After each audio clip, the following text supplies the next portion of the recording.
Hi, I'm Cristina Ortiz. Have you ever wondered how bats manage to get out of their caves without colliding with each other? Some colonies are formed by hundreds of thousands of individuals that emerge from a tight opening in huge swarms. Scientists already knew bats navigate via echolocation.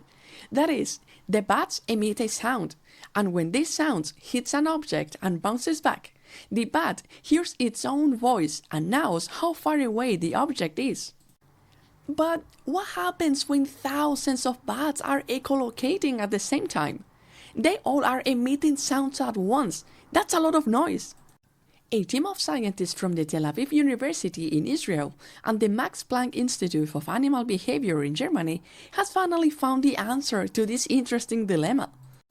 They attached lightweight trackers with ultrasonic microphones to dozens of bats and studied them for 2 years. The scientists found that when they all produced sounds at the same time, 94% of echolocations were blocked. They also found that soon after they exited the cave, these interferences were reduced. That's because when the bats leave the cave, they move away from the colony center and disperse, but without losing their group structure. The scientists expected this reduction of interferences, but they also discovered a fascinating change in their behavior.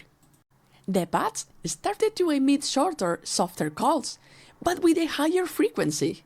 The researchers thought this will increase the interferences and therefore the risk of collision. But it turns out that bats adjust their echolocation to obtain more precise information about nearby bats. In other words, they focus on the bat that is directly in front. So they echolocate in a way that gives them the most detailed information about only that bat. This tactic ultimately allows them to navigate successfully and avoid colliding with each other.